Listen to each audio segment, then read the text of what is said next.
عمل کے نیچے بتایا وفی السماء رزقکم وما توعدون، تمہارا رزق اعمال کے ساتھ جڑا ہے، اس کے ساتھ نیچے نہیں جڑا۔ میرے پیارے دوست بزرگوں، دعوت کا کام چھوڑنے کی وجہ سے ہمارا ایمان خراب ہوا اور جہاں رزق ہے وہاں ہمیں نظر نہیں آ رہا۔ اس کے لیے تبلیغ والے کہہ رہے ہیں بھائی اس دعوت کے کام کو واپس کر لو۔ میرے پیاروں، گزارش میری آپ سے ہے، ہم سے سب سے بڑا مسئلہ ہوا، ہم سے دعوت کا کام شیطان نے چھین لیا۔ جو مسلمان دعوت نہیں دے گا، یہ سارا دن نفس اور شیطان اس کو دعوت دے گا۔ یہ دعوت 3 دن نہ دینا، یہ کوئی سنت نہیں ہے، یہ چلا لگانا کوئی وہ حدیث سے ثابت نہیں ہے، یہ تو مسلمان کو دائی بنانے کی محنت ہے۔ یہ ایک طریقہ کار ہے کہ مسلمان اس محنت پہ آ جائے۔ کرکٹ کی پریکٹس کے لیے نہیں ہے، اس لیے تاکہ یہ کرکٹر بن جائے۔ یہ جو بیان ہے یہ موبائلوں کے لیے نہیں ہے۔ آج ہمارا بیان موبائلوں میں ہوتا ہے، بیان کا ایک حصہ ہمارے اندر نہیں ہے۔ ہمارا قرآن موبائل میں، 20 کتابیں حدیث کی موبائل میں، ہمارے جسم میں ایک کتاب بھی نہیں ہے میرے پیاروں۔ بعض لوگ ریکارڈنگ دبا کے سو جاتے ہیں بیان میں، زندگی بھر کبھی بیان نہیں سنتے موبائل کا۔ بیان یہ بات ہمارے لیے، اس کے لیے جو گزارش ہو رہی ہے آپ سے، ہر مسلمان دائی بن جائے۔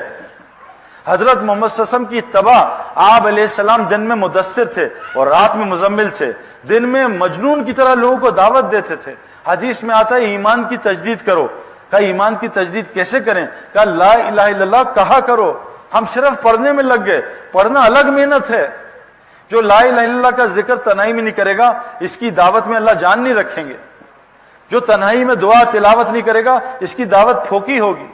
لیکن حکم ہے ایمان کی تجدید کرو، لا الہ الا اللہ کو کثرت سے بولا کرو۔ میرے پیارو، آج ہم نے کلمے کو بولنا چھوڑ دیا، کلمے کی دعوت چھن گئی۔ یہ اتنا بڑا عمل ہے، قرآن کہہ رہا ہے وَمَنْ أَحْسَنُ قَوْلًا مِّمَّنْ دَعَا إِلَى اللَّهِ، سب سے آسان عمل لوگوں کو اللہ کی طرف بلانا ہے۔ اللہ فرما رہے ہیں وَاللَّهُ يَدْعُو إِلَى دَارِ السَّلَامِ، اللہ کہہ رہے ہیں میں بھی دائی ہوں۔ وَاللَّهُ يَدْعُو إِلَى الْجَنَّةِ وَالْمَغْفِرَةِ، اللہ جنت اور مغفرت کی دعوت دے رہے ہیں۔ تمام انبیاء دائی تھے، یہ امت بھی دائی ہے۔ آج امت نے دعوت کا کام چھوڑا۔ حضور صلی اللہ علیہ وسلم فرمایا جب میری امت دعوت کا کام چھوڑے گی، اللہ ان پہ ظالموں کو مسلط کرے گا، ان کی دعاؤں کو قبول نہیں کرے گا۔ دشمن کے خلاف مدد مانگیں گے، میں ان کی مدد نہیں کروں گا۔ قرآن وحی ہے برکت، میں ان کو قرآن وحی کی برکت سے محروم کر دوں گا۔ آج مسلمانوں کو قرآن سے کوئی فائدہ نہیں ہو رہا۔ قرآن میں شفا ہے، کس مسلمان کو قرآن سے شفا مل رہی ہے؟ سورہ فاتحہ میں شفا ہے، کتنے مسلمانوں کو شفا سورہ فاتحہ سے ملتی ہے؟ زیتون میں، انجیر میں اور شہد میں شفا ہے، کتنے مسلمانوں کو اس سے شفا مل رہی ہے؟ پوری دنیا کے مسلمان دوائیوں میں غرق ہوئے ہیں میرے پیاروں۔ لیکن شفا کس کے لیے؟ مومن کے لیے۔ مومن بننے کی یہ محنت ہے۔ اس کے لیے آپ سے گزارش کر رہے ہیں، چند گزارشات میں آخری آپ سے کر رہا ہوں میرے پیاروں۔ چلا 4 مہینے 3 دن بعد کی بات ہے۔ ایک چیز دیکھو، روزانہ جم جاؤ گے تو مسل بنیں گے، اور یاد رکھنا کسی چیز کا نور چاہتے ہو اس میں تھکنا پڑتا ہے۔ جو آدمی جاگنگ میں تھکے گا نہیں، وہ ساری زندگی اسٹیمنا نہیں بنا سکتا۔ جو آدمی جم میں تھکے گا نہیں، ساری زندگی اپنے مسل نہیں بنا سکتا۔ جو آدمی میدان دعوت میں تھکے گا نہیں، اس کو دعوت کا نور کبھی نہیں ملے گا۔ میری آپ سے گزارش ایک ہے جس سے مجھے بہت فائدہ ہے، روزانہ 2 گھنٹے دعوت، اعمال دعوت کے لیے نکالا کرو۔ روزانہ 2 گھنٹے اللہ کو بولا کرو، فرشتوں کو بولا کرو، آخرت کو بولا کرو، قیامت کے 50,000 سال کے دن کو بولا کرو۔ آج ہمارا ڈسکشن کیا ہوتا ہے؟ کل کیا ہوگا، پرسوں کیا ہوگا، ڈگری کے بعد کیا ہوگا، ماسٹرز کے بعد کیا ہوگا، شادی کے بعد کیا ہوگا، بچوں کے کیا ہوگا، اور بھائی مرنے کے بعد کیا ہوگا۔ ابھی ایک خبر آ جائے کہ چائنا یوں کر رہا ہے، امریکہ، مسلمان پریشان ہو جاتے ہیں، اور موت کے بعد کیا ہوگا؟ اللہ کے نزدیک ساری دنیا مچھر کا پر بھی نہیں۔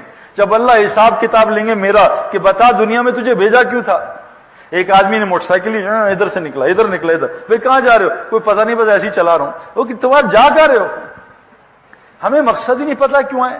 میری ایک گزارش ہے، بہت آسان کام ہے، 2 گھنٹے دن میں نکال لو کہ میں 2 گھنٹے دن میں دائی بنوں گا، اللہ کی طرف لوگوں کو بلاؤں گا۔ 2 گھنٹے، اور 1 گھنٹہ رات کا نکال لو کہ رات کو اللہ 1 گھنٹے تجھ سے بات کروں گا۔ 3 گھنٹے دین کو دے دو، 21 گھنٹے دنیا کا کام کرو، اللہ آپ کی دنیا جنت کی دنیا بنا دے گا ایمان سے۔ جنت کی ساری نعمتیں، عزت، محبت، سکون، چین، بے اطمینان، بے خوف زندگی اللہ دنیا میں دے گا۔ یہاں ایپیٹائزر ہے، وہاں مین کورس ہے۔ اس کے لیے شرط ہے ہم دائی بن جائیں۔ اگر دائی نہ بنے میرے پیارو، اللہ تعالیٰ عذاب فوراً نہیں بھیجتے۔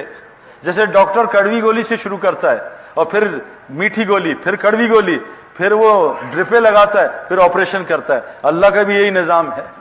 تو آج جو مسلمانوں پہ حالات آئے ہیں، کڑوی گولیاں شروع ہو گئی ہیں، اب پھر آپریشن بھی ہے، اس آپریشن سے بچنے کے لیے اس کام کو کرنا ہے۔ نبی اب کوئی نہیں آئے گا، حضرت محمد صلی اللہ علیہ وسلم آخری نبی ہیں۔ اب ہماری آپ کی سب کی ذمہ داری، 6 ارب غیر مسلم ہیں۔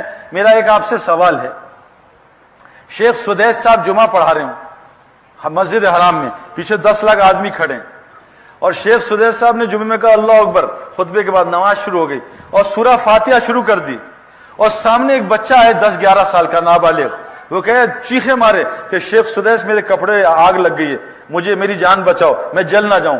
بتاؤ شیخ سدیس نماز ختم کرے اور بچے کو جلنے دے یا نماز توڑ کے بچے کی جان بچائے؟ بتائیں بھی کیا کرے؟ بچے کی جان بچانی چاہیے نا۔ ایک بچہ 11 سال کا مسلمان ہے، اگر جل بھی جائے سیدھا جنت میں، مسلمان جل کے مرے شہادت کی موت ہے۔ یہ بچہ اس کا تو حساب ہی نہیں ہے۔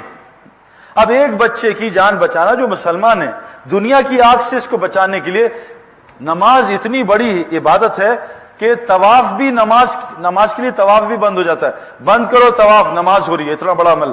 لیکن ایک بچے کی جان بچانے کی نماز توڑ دو، ساری نماز توڑ دو 10 لاکھ کی، ایک بچے کی جان بتاؤ میرے پیارو، 6 ارب لوگ غیر مسلم ہیں، ان کو جہنم کی آگ سے بچانے کے لیے کیا کرنا پڑے گا؟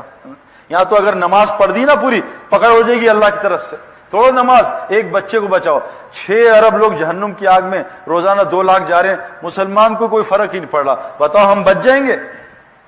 میری مسجد میں ایک بچہ آیا 1.5 سال کا، چھوٹا بچہ، رینگتا ہوا آیا دروازے سے، میں نے دیکھا، مجھے پتا ہی کس کا بچہ، میں کہا جاؤ اس کے باپ کو تلاش کرو۔ وہ باپ پھر رہا تھا، پتہ نہیں کہاں چلا گیا گلیوں میں، 1.5 گھنٹے بعد آیا وہ باپ، تو اس نے میں نے کہا تیرا بچہ ہے، انہوں نے مجھے گلے لگایا، پہلے خوب رویا میرے سے، جزاک اللہ سعید بھائی، اگر آپ نہ بتاتے میرا بچہ گیا تھا، گیٹ سے نکل گیا باہر، مین روڈ سے مسجد میں آ گیا۔ تو باپ اتنا خوش ہوا بچے کو، ماں بھی آ گئی، دعائیں دی ہمیں۔ اگر وہ بچے کو میں جانتا تھا کس کا بچہ ہے، اگر اس کو دیکھ کے وہیں چھوڑ دیتا اور وہ بچہ غائب ہو جاتا اور باپ کو بتاتا تیرا بچہ مجھے نظر آیا تھا، تو نے لیا نہیں، میں کہا یار میرے پاس ٹائم نہیں تھا، وہ باپ مجھے چھوڑتا زندہ مار دیتا، اور باپ بچے کو میں نے باپ سے ملا